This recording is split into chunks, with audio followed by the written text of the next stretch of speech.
Thank you for taking time to do an interview with us. Please, your name and the organization you represent. I'm Sylvia Adobie, working with the Association of Housewives and Youth in Agriculture.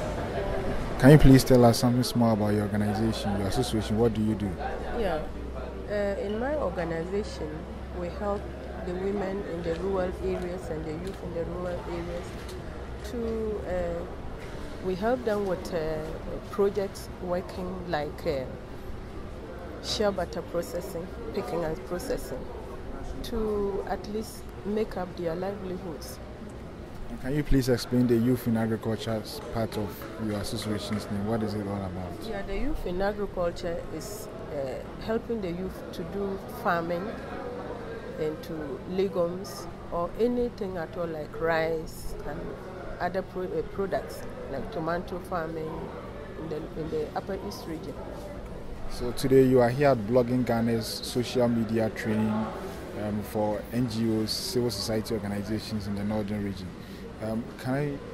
If I can ask you, how are you finding the whole training session, and why do you think your organization needs this kind of training? Yeah, I think the training is excellent. I've really benefited from it because I'll carry this information to my communities. That will help me to gather information, have a very good media interaction with them. All right, let's switch to development issues of Northern Ghana, since your association is based in Northern Ghana. What, in your opinion, do you think is the biggest problem which confronts Northern Ghana? My biggest problem is that they are not, the SADA is not trying to reach the rural areas. They are into only the towns. I think they should go further to the rural areas where the problem actually lies. Like, for example, where I'm working within 3 districts, the Kassina-Nankani East and West, and then the Bulsa district. If you travel far into the rural areas of the Kassina-Nankani East, you will see that people, women especially, are suffering a lot. And most of them cannot even make ends meet, like with their families or children.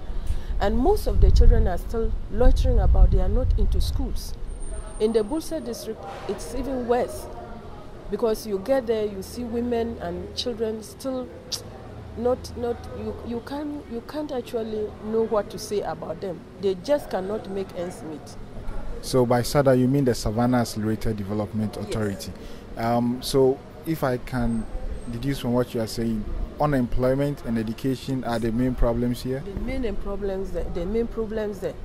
I feel they should come to the women. We have this shea nuts, a lot of it in the bush.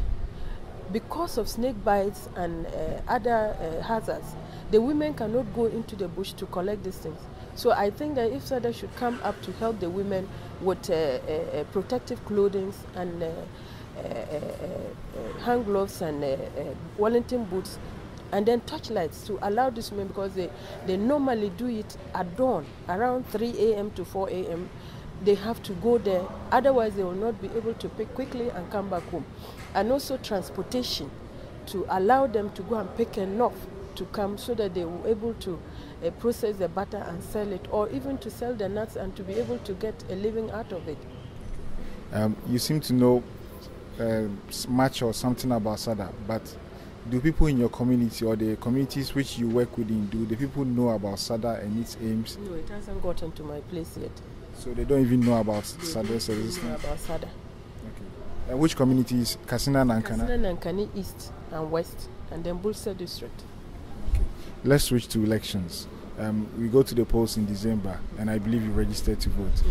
What issues will you be voting on? For you, what are the most important issues and candidates should also address? The most important thing to me is to help these rural people to also have a good life. For them to also earn a living. Because if you are hungry, even if they are talking about voting, you don't care, because you know that after that you won't get anything to eat. You understand? But if they come forward and they tell them, okay, we'll do this for you and you keep to your promises, I think they will be happy.